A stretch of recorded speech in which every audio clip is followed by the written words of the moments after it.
Hello there. Welcome. This is the Speaker and Leaders Hour. We're coming to you from the Fort Wayne Public Library downtown. And we're on Public Access TV, as you've probably figured out by now.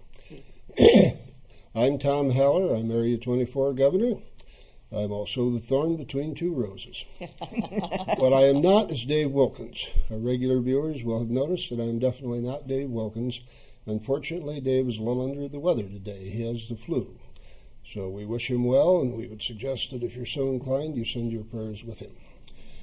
On my left is Marlene Purdy, Division Governor for Division A, past District Governor in 28.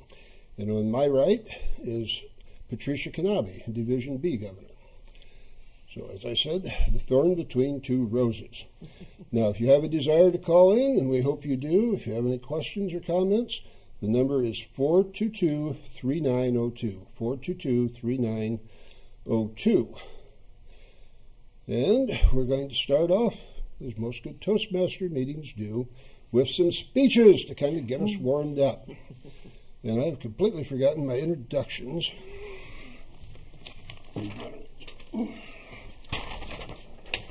Probably won't get Dave's job.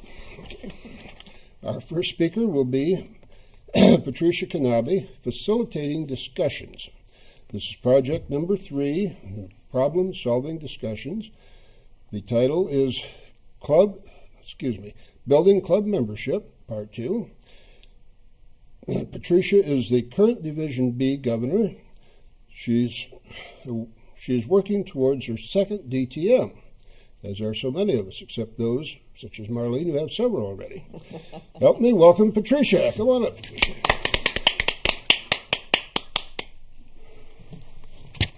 Thank you, Tom. Thank you, fellow Toastmasters, Toastmasters at home, and honored guests at home. The title of my speech, as Tom said, is Building Club Membership Part 2. You may be wondering what happened to Part 1. Part 1 was given this afternoon at the American Red Cross Toastmasters Club, which happens to be my home club. And we did a brainstorming session on building club membership at that meeting this afternoon. To give you a recap of the activities that we looked at as far as brainstorming ideas for building club membership, we had club-level activities including hosting an open house, inviting people in for a carry-in, and volunteering to be a club coach. For activities outside of the club, we came up with have a booth at a public event, speak with the arts community, connect with the communication departments at area colleges and universities, connect with businesses that have sales staff, connect with area churches, talk with the area chambers of commerce, and offer brochures at political party headquarters. Both Marlene and Tom have this list in front of them, and the purpose of my speech tonight is for us to review these lists that have been developed, discuss possible solutions, and then make a decision by way of voting as to which solutions would be the best to offer to clubs as far as helping build club membership. The problem is the fact that club membership has increased from a minimum of 6 to a minimum of 8. Toastmasters International has mandated this, and this is a good thing for clubs. Clubs, to be healthy clubs, should have an active roster of 20 members. A roster of 20 members allows a club to fill all of the roles that need to be filled for each meeting. And anytime a club has less than 20 members, there are elements of the club that have a tendency to go by the wayside. The club meetings have a tendency to lose a little bit of their quality. People are doing 2 and 3 roles during each meeting, and that can get a little bit tricky. It can get a little bit confusing, and it has a tendency to wear on members. Also, when you have a club that has 20 members, you have variety, you have vibrancy, you have spontaneity in the club. The club culture has a tendency to be a little bit different, and the club is certainly stronger. What I would like to do is review the list of solutions with Marlene and Tom and have a little bit of a discussion about the possible solutions that have been outlined during the brainstorming session this afternoon. Would you like to start with the club level activities? Marlene and Tom. As far as an open house, I'll let Tom address that because their club has had a number of them. I think an open house is fine as long as it is conducted as a regular club meeting so they can really see what the club's all about. And it's done in a manner that encourages the members to bring guests or invite people to the open house. Yes, and I agree with you. I think that allows the guests to see what a club meeting is like and allows them to ask questions, appropriate questions, and allows them to have a realistic picture of what a Toastmasters meeting looks like. Tom, Anthony Wayne has open houses on a semi-annual basis. You have 2 a year? That is correct. We have 2 a year. We have enjoyed them quite a bit. I mean, it works out pretty nice in that it gives various members a chance to do things they would not otherwise do. I would have to say, however, and I say this with considerable regret, that it has never, ever once led to anybody joining our club because of an open house. Now, I believe under Patricia's tutelage, we did have a little better success with the Speakers and Leaders Club, in that we had one person join. We did have one person join. So that, that is of value. It is something sometimes works. And I don't really want to downplay the open houses too much, excuse me, because there are other advantages to them. And the one we just had, we had more guests than we had members. So, that was nice, but for all that, we still didn't get a single member to join us. Well, and rumor has it you may get someone joining the club, because one of my students who came to the open house came to me afterwards, and he said, and he was very excited. He said, the president of the club invited me to join. And I wasn't going to burst his bubble and say, of course he invited you to join. They want more members. And Anthony Wayne is a very healthy club. But I said, they invited you to join? He said, yes, they did. I think I'm going to join. My wife was a Toastmaster years ago, and I think I would like to join. I said, you knock yourself out and go join. I said, what's holding you back? Well, I have classes Thursday nights. I said, that's ending at the end of this term. Consider joining Anthony Wayne Toastmasters. So it is on his to-do list. Does he have classes on Monday night? I don't know. I will check with him. Because Bob Lyman would be a good club for him to join as well. I just want to point out that it is not nice to poach during other people's open houses. Just saying. That's true. Speaking about open houses, the American Red Cross Club, which is my home club, holds semi-annual open houses as well. And we have a carry-in, we make it a festive event, but we do have a meeting. We do hold a Toastmasters meeting so we can show our guests what Toastmasters is all about. And unlike Anthony Wayne, we have created memberships out of our open houses, and that's been a nice benefit. Right now we stand at 17 members according to Toastmasters International, and we have membership applications for 2 or 3 more members, so we should be at the 20 member mark before the end of the year. That would be where at a real Toastmaster meeting we give a rousing round of applause. Absolutely.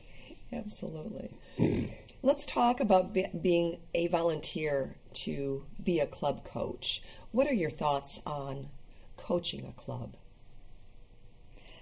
I think part of it would depend upon what is the reaction to the club about having a coach. I can see some clubs would be very receptive to having a club coach because it would give them new ideas of how they can build their membership. other clubs who are very set in their ways, and we've had a few of those We have a few. over the years, would be probably not so receptive to having a club coach. And if the club is not receptive, then it won't work. It won't work. That's and that is a point well taken, Marlene. You are absolutely right. If the club is not motivated to change and move in a positive direction, then there is no coach in the world that's going to change that. And I need to say this about being a club coach for those of you in the audience who don't know what I'm talking about. Any club that has less than 12 members is on Toastmasters International radar to have a club coach. And a club coach's job is to go into the club, work with the club, and then help that club achieve distinguished club status within 1 year, if I am not mistaken. Is it 1 year or is it 2 years? I thought it was 1 year, but it might be 2 years. It might be 2 years. And the club coach is designated by the district governor, which again could be another concern at the club level. Tom, what are your thoughts about volunteering to be a club coach? Well, if you have the time and the ability, it's a very good thing to be a club coach. It's a lot of hard work. It is one of the ways you can do one of the major projects to being a DTM. It is probably the hardest of the ways to do it because it doesn't always work. Poor Bernice Wilkins worked and worked and worked, and then worked and worked some more, and never did save the club she was with. I would say this, I would urge the clubs, because as a practical matter, they really have to ask for the coach. It can be mentioned to them as a possibility, but they really need to initiate this so that we know that they're sincere about it. The sooner you do it, the better. A club with 12 or 11 members, in my opinion, is far more likely to be salvageable than a club that's got 4 or 5 members. When you get down just about so low, it becomes just about impossible. There's nobody to work with, to do different things. There's also the issue of, are you having a real meeting? When you get down about so low, it just doesn't seem like a Toastmasters meeting. And if you do get people there, they probably won't be that impressed with it. So the sooner you ask, the better. Sometimes it works, sometimes it don't. Okay, thank you. Let's talk about public awareness activities. And many of these activities, when we were brainstorming this afternoon, I thought were good ideas. However, I thought many of them would probably be pushed onto the Division B membership team. Having a booth at a public event. Very quickly, Marlene, what do you think about Toastmasters having a booth at Three Rivers Festival or German Fest or a career fair that a college might have? It's funny that you mentioned that one because when I belonged to the Bowling Green Club in Bowling Green, Ohio, as part of District 28, every summer we had a community day at the park. Every year at Community Day, our Toastmasters Club had, it wasn't necessarily it was a booth per se. We set up chairs, a table, a lectern, and we held our Toastmasters meetings during the Community Day. And we would, every hour, we would have an abbreviated meeting with one speech, table topics, just like a regular club meeting, but with only one speech. And we do it in an hour. And then the next hour, we'd do the same thing over. And so for the entire afternoon of Community Day, we had Toastmasters meetings, and we got members out of it. You got members, so it worked for you. And we invited the people that would come in and sit down. We had chairs for guests, and people would come in and, what's going on? And we'd invite them to participate in table topics, Wonderful. And we did get members out of it. That's a great idea. Tom, what are your thoughts about that? I say anything that works, by all means, let's emulate it. You need to be careful. Some of these booths charge money, and you know, the average Toastmaster group doesn't have a whole lot of money to spend on them. And sometimes they work out, sometimes they don't. I think it's a very good way for the members putting it on to meet new people and interact with the public, and help people to understand that we don't manufacture toasters. You'll never, as long as you go, you'll probably never get a really good piece of toast out of it. But yeah, anything like that that brings the Toastmaster name to the public in a positive way has got to be on the plus column. You know, by all means, go for it. Absolutely. I have one other one that I might share. Yes. When we were in Bowling Green, we also had, once in a while, we would have our meetings in the food court at the local mall. We would set up we had permission from the mall to do it. Sure. And so the people that would come in the food court in the morning or do the morning walkers, because it was before the stores were open, and we would actually, in fact, the one time, the mall actually set up a whole stage for us to hold our meeting to give it more publicity. And it was fun. Oh, I bet it was. But it was also scary because you didn't know who was watching you do your speeches and everything, so you had a whole new audience. That's a good idea. Connect with the arts community. This afternoon we had a speaker at the Red Cross Club who is a member of the Fort Wayne Artists Guild, and he was talking about a fundraiser they had coming up, and he mentioned, why don't you speak with the art community? Because many artists need to talk about their works, and they need to speak to the general public about what they do, and they don't have the speaking skills to do it. What do you think of this idea? Absolutely fascinating. When I saw that heading, I was a little bit dumbfounded. I couldn't quite make any sense out of it, but there's logic there. It might work. Absolutely. Marlene, what do you think? And I have one that I'm going to share later on, but I think any public group where they are engaged in public speaking at one level or another, such as the arts community, especially with the people that have booths at, like the Johnny Appleseed Festival, yes, and they have Art Fair. and they have to deal with the public. Yes, anything like that, I think, would be advantageous. Absolutely, and many of these go hand in hand, connecting with the communication departments at colleges and universities. And I know Toastmasters, seems to be a divide between people who think, yes, go after the colleges and universities, and others say, no, because college students come and go, and you don't have a stable club that way. Just very quickly, what do you think about connecting with an IPFW or an Ivy Tech for setting up a Toastmasters club? Tom, do you want to go first on this? Well, I've seen it work both ways. We had a club at a 2-year college for a long time, and it was always a struggle, and eventually they gave up. A 4-year club would give some greater stability. I would think, ideally, it would be a mix of both instructors and students. In my experience, I'm a college graduate, there are very few instructors who wouldn't profit by some Toastmaster training. Good point. And that would create the stability that they would need, for the students who are changing. Certainly, students would be an important part of it. Also, teachers, their cries of poverty notwithstanding, typically have more money than the students. So that is a problem, too, at colleges, that the youth simply don't have the money, they have no time, but some of them do see through that. Some of them realize the importance of it. It's not enough. We talked earlier about arts. It's not enough to have a good art project of some kind. It's not enough to have a good bake project. It's not enough to have a degree. You have got to be able to sell yourself.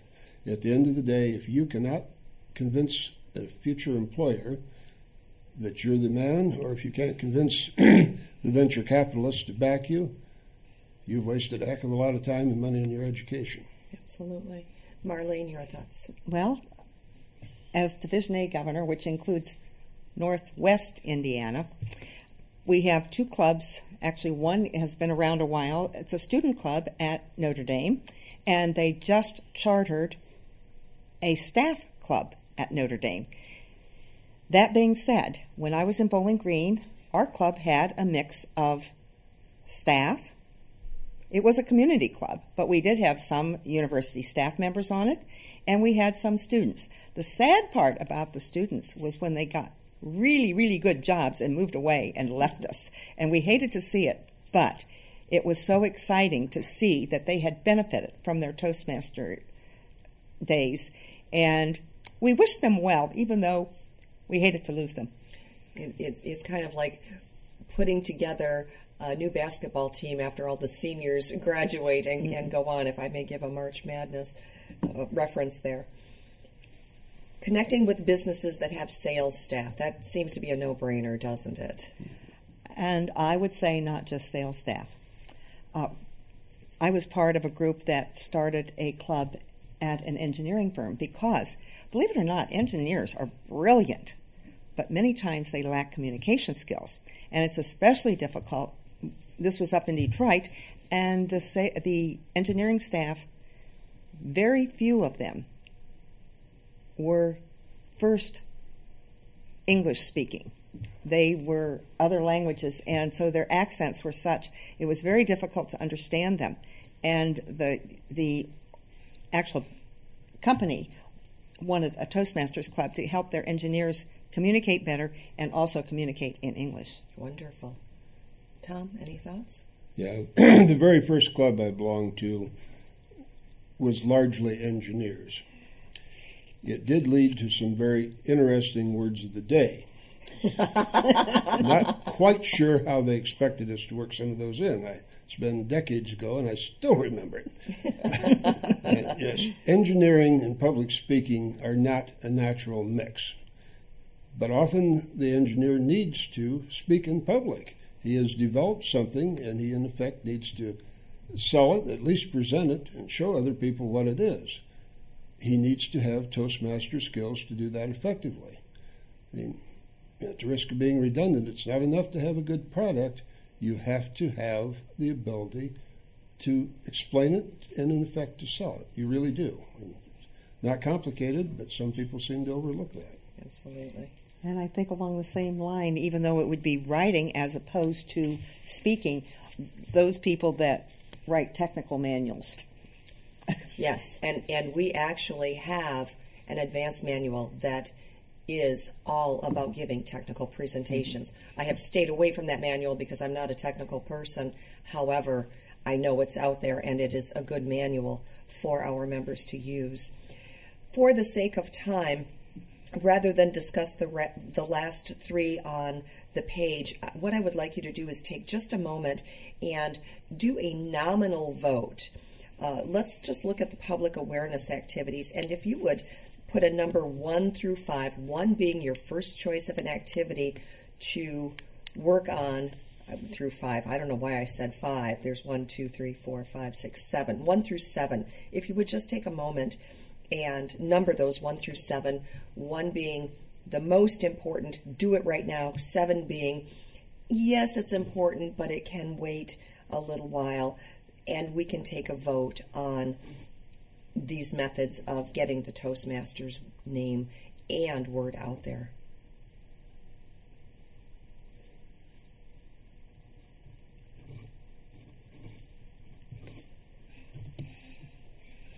Excuse me, now I have it. Pardon me.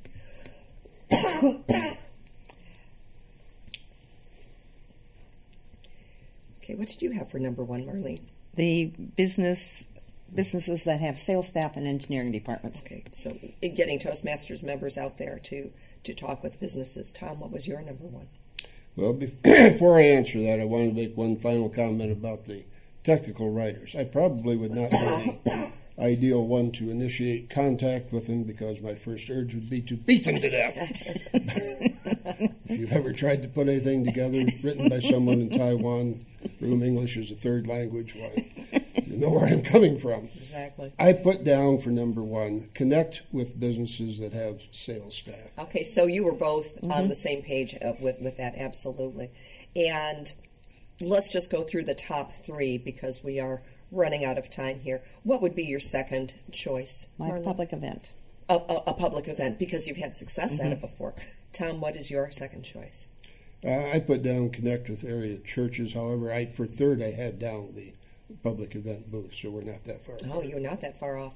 And Marlene, what was your third choice? My third choice was arts community. Arts community, and your third choice, you said, was the public booth, event, public event. Wonderful. Well, I thank you both for your time and your input. What you have shared today is valuable as far as coming up with solutions for building memberships in clubs.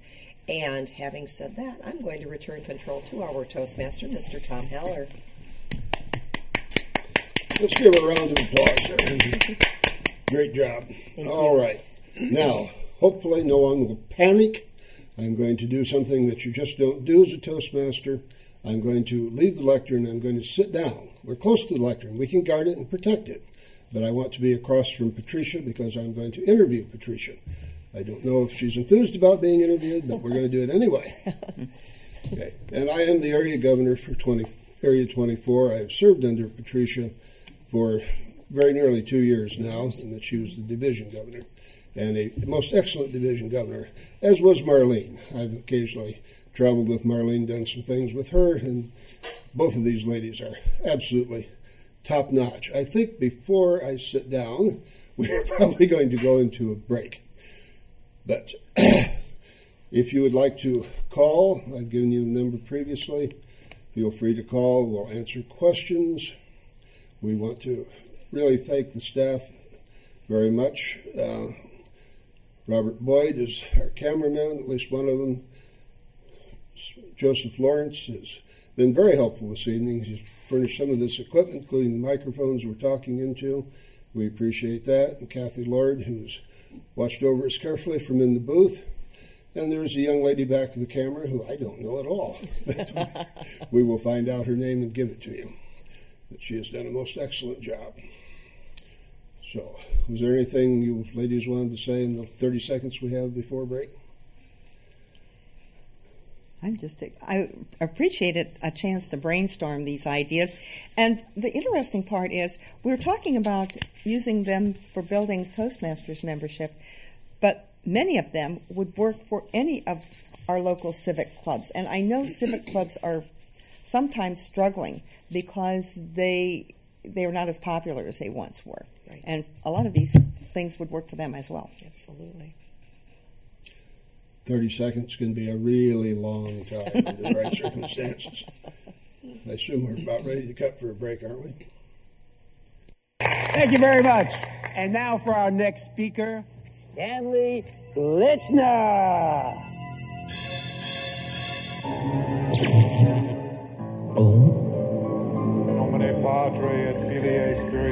Speaking in public doesn't have to be a death sentence. At Toastmasters, we can help you overcome your fears.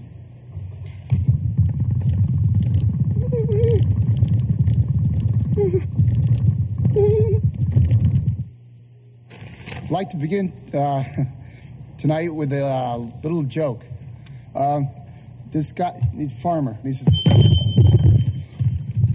"Hey, hello, sorry." But seriously, folks. Speaking in public is no joke. Doctor says, chicken says... For help, call Toastmasters, the public speaking support group. The chicken. All the education in the world won't help you get ahead in life if you can't express your ideas effectively. Every day, competition for advancement gets tougher and tougher. You need an edge. A Toastmasters club can give you that edge. A low-cost learning experience for men and women. Toastmasters gives you the confidence to express your ideas to anyone. Get the Toastmasters edge.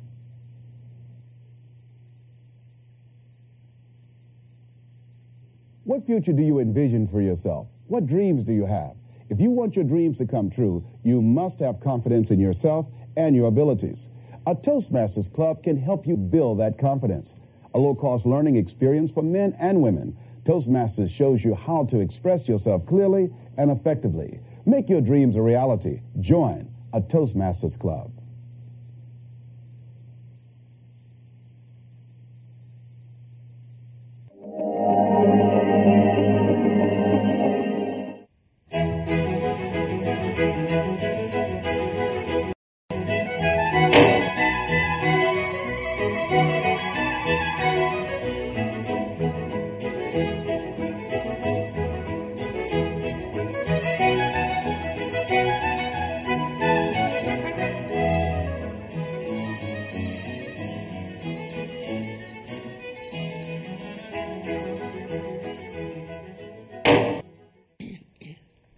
Hello and welcome back.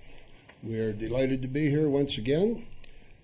I would like to acknowledge James and Knaeve and it is Elizabeth Lord. She refused to change her name for me. So we appreciate them very, very much. Now I'm going to speak to you. I'm going to interview Patricia Knaeve. She has been a most excellent division governor, Division B, for 2 years. I would like to find out what she has accomplished thus far in her mind. She's been excessively modest. Try to shed that, but it's going to be a lot of silence here. Okay. What have I accomplished in the last 2 years as division governor? I guess one of the things I have done is become an active member on this television show, for starters. But beyond that, and that has to do with personal growth. That has nothing to do with growing the division. One of the big things that I have done is started a membership team in the division. The district wanted all divisions to have membership teams, and we started one. And I am very proud to say that we are the only membership team that has held a speechcraft for the division. And speechcraft is a series of educational sessions where the participants can learn about Toastmasters, make speeches, take on the various roles in a Toastmasters meeting, and then afterwards, if they are interested in joining a Toastmasters club, they already have their first 5 or 6 speeches completed in their Competent Communicator Manual. Yes. Speaking of the speech craft, we're nearing the end of one. Would you consider it a success? Will you do it again? Absolutely. I consider it a success beyond what I imagined it would be. We partnered with Fort Wayne Community School Systems through their lifelong learning program to establish the Speechcraft program, and we thought if we had between 5 and 10 participants, it would be a success. We were hoping for 3, but we were really hoping for 5 to 10, and we did get 5 participants. And those participants have been truly engaged in the process. They have been enthusiastic about the program, and all of them seem willing to join a Toastmasters club. Okay. Now, they may not, some in the audience won't realize this, but you have also been in charge of putting on various training sessions, not just doing the training, but seeing that everybody shows up for the training sessions, getting people to help train, also contests. Which of those things have you enjoyed the most? That's a good question, Tom, and thank you for asking that.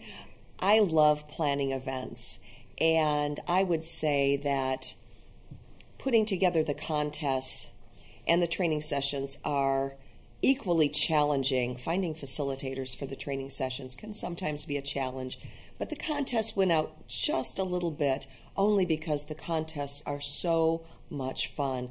Division B has such talented speakers, and it is always a joy to hear the speakers come together from the different clubs and compete against each other to go on to the district level of speaking. And the contests are definitely the most fun to put together. Well, I would have to agree that the contests are a great deal of fun because you do, in fact, get to hear these, in this case, very humorous stories, and sometimes some very serious and very important messages are conveyed also. I would say the recent contest at the area level, where we had several areas together and 2 different contests, you were masterful in keeping that all straight, not getting mixed up. Thank you. Tell us a little bit about the requirements and the protocol of a contest, speech contest. Well, as far as the speaker goes, the speaker needs to craft a speech that is 75% original material, and the speaker also needs to be in good standing in a club. Beyond that, the speaker has the requirement of having completed 6 speeches from the Competent Communicator Manual. I actually have one here. Marlene was kind enough to bring one this evening. The Competent Communicator Manual has 10 speeches in it, and each speech is a building block on the previous speech. So a contestant must have 6 of these speeches crafted, created, given before he or she can compete in a contest. Beyond that, we need to have judges who have also completed at least 6 speeches in the Competent Communicator Manual. We need to have a master timer and a second timer, and we also need to have a contest Toastmaster. So there are a lot of players that come together to make a contest run smoothly and be successful, and that can be challenging sometimes. And you met that challenge extremely well, just extraordinarily well, as did Marlene in her own area, I'm sure. Thank you. Now, when we introduce each other, we often get rather wordy. How about if I were to say you were a speech contestant, which, by the way, you couldn't be, neither could any of us, right, because we all have area offices. How about if I introduced you as Patricia Knaeve, past division governor, past speech winner? How would that go over? Absolutely, that would be dead in the water. There is only one way to introduce a speaker, and this is to keep prejudice out of the equation for judging. You give the person's name, the speech title, and then the name. That is the only way to introduce a contestant properly. Okay. What are you looking forward to doing as your retirement from Toastmaster, from the Division B leadership years? I'm probably going to sleep a little bit more, but beyond that, I am still going to stay active in the membership team. I will still be present at officers training and at contests, and I'm going to stay on as an advisor for the new Division B governor. If she wants my advice, she might not want my advice, but if she does want it, I'm going to be there for her to support her. And beyond that, of course, stay active in the 2 clubs, which I am a member of. Okay, well, we appreciate that very much, Patricia. We appreciate your comments. We appreciate the diligence with which you have served this past years. We appreciate Marlene. We could have just as well interviewed her, but I worked a little closer more recently with Patricia. All right, we are now, however, going to hear from Marlene. She is working from the Competent Communicator Manual, speech number 9, Persuade with Power. Oh, and let me clarify one thing. She has already achieved 4 DTMs, 4, and she's working on 5. I have no doubt she'll get it very soon. And she's a past District 28 governor. That's over in Ohio, Michigan, that area. And of course, as we mentioned before, she is the current Division A governor. The title of her speech is Toastmasters. Marlene Purdy, Toastmasters, Toastmasters, Marlene Purdy.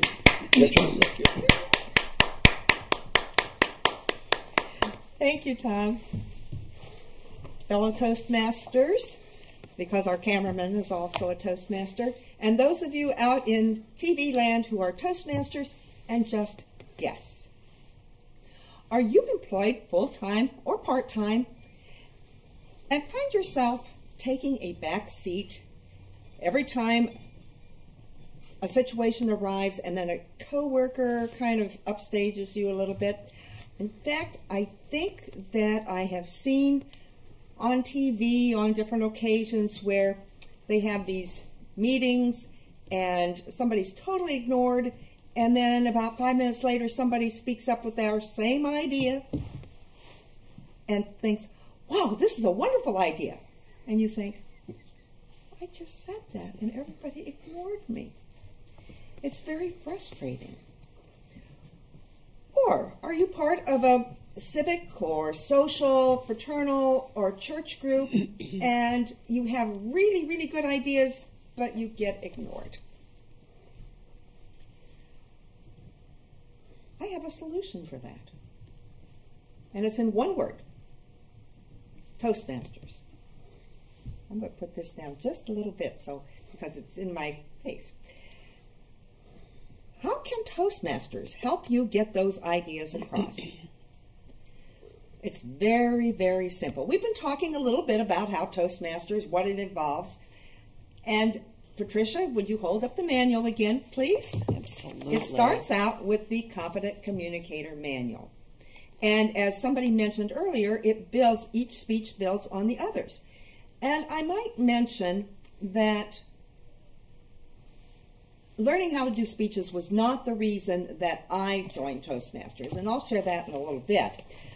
But if you want to build your communication skills so people will listen to you, and when you go into those meetings, they'll say, okay, Patricia, Tom, I really like your ideas.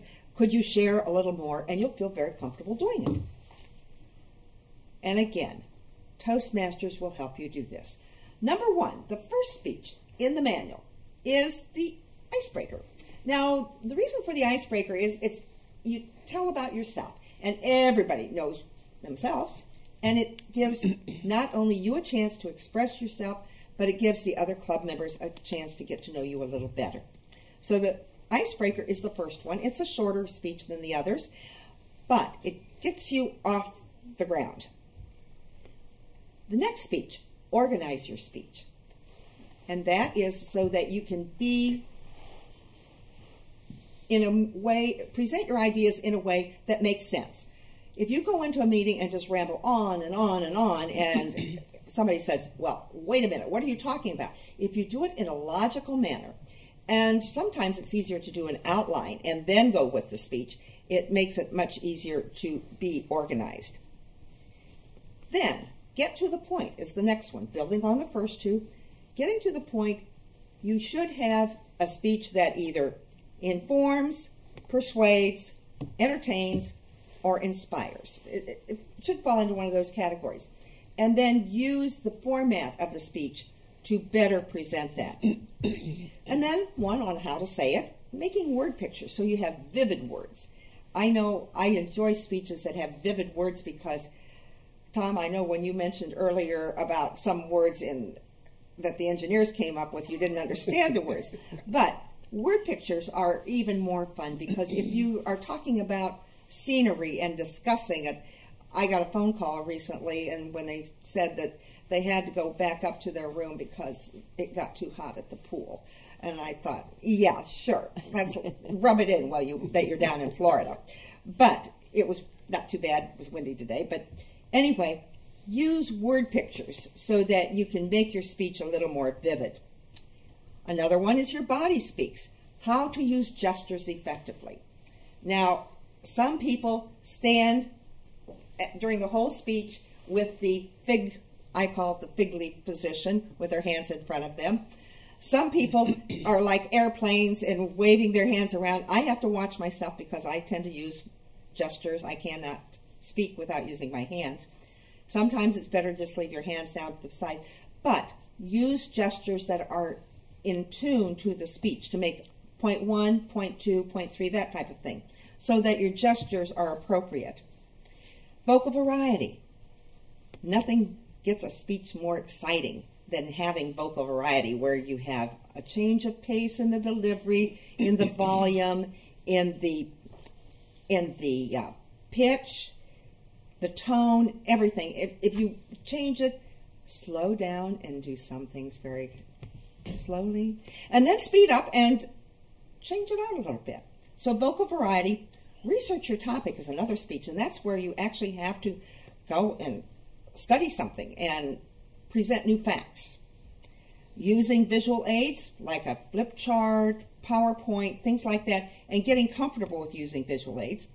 Persuade, in other words, like I'm trying to do, I'm going to persuade you to join Toastmasters, hopefully. And then finally, inspire, giving an inspirational speech. Those are the 10 basic ones. And then there are a whole collection, 15 total, advanced manuals on subjects that include such things as interpersonal communication, humorously speaking, technical presentations that Patricia referred to. But there are 15 of those, so that once you get through the basic manual, and that doesn't mean you can't go back and do the basic manual a second, third, fourth, fifth, or sixth time. I believe in doing a basic manual once a year, if possible, if I can get in that many speeches, because it's a little bit like when you do ice skating or playing the piano, you still study the basics, and you continue to use the basics. And I consider the basic manual the basics. Finally, the evaluation. And that is, they're encouraging and they help you become a better speaker. I always liken it to the idea that if you are doing something that could be improved and you continue to do it without improving, then what have you gained? The nice thing about Toastmasters, we do evaluations. We don't criticize, but we offer support and point out those things that people are doing well and suggestions for improvement. That is on the communication side. And then there's the leadership side, such as listening skills, critical thinking, giving feedback, planning and implementation, organization and delegation, facilitation, motivation, mentoring, and team building. Those are all different goals that we have within Toastmasters, and there are different club activities that help you achieve those goals. And then there are advanced projects like serving in leadership roles, like Patricia, Tom, and I are in district leadership, conducting special programs, and doing special projects. The advantages of Toastmasters are they help you develop communication and leadership skills. Now, granted, you could probably take a very, very expensive course and, as I said, pay big bucks.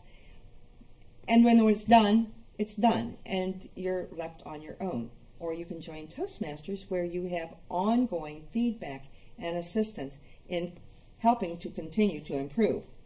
We also have the networking, where we meet with other people in the community and in different walks of life, and it is a very good support system for self-development. So I would encourage all of those of you out there in TV land, why don't you check out some of the Toastmasters Club? You can go to Toastmasters.org. That's the international website, and they will refer you to the ones on the local level. And hopefully we'll see you at one of our meetings, Mr. Toastmaster.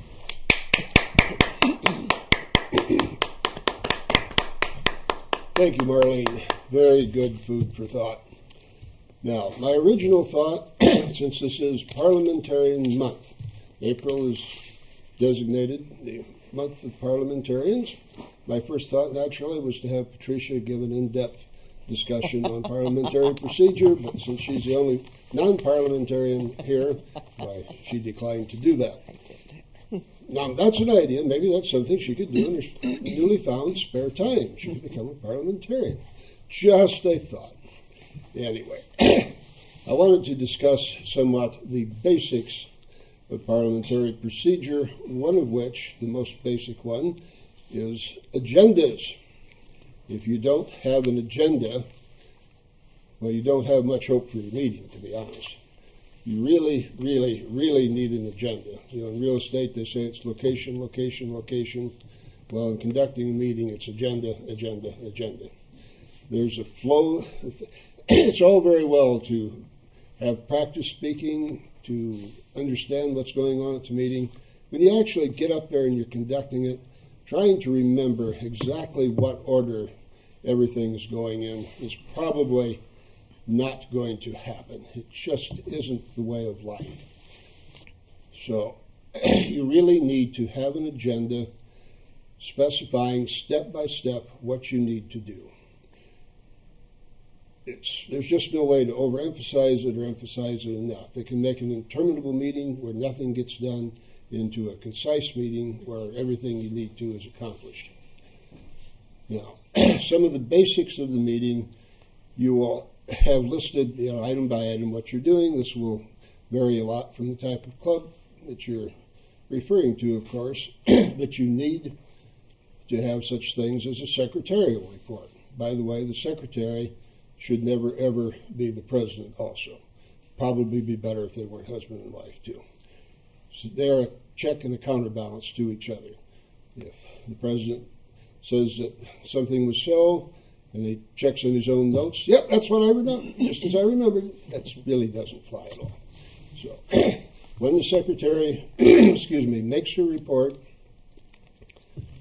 the people will have a chance to make any comments about it. Excuse me, quite a problem tonight. Thank you. When everything is, let's say there were no problems with it.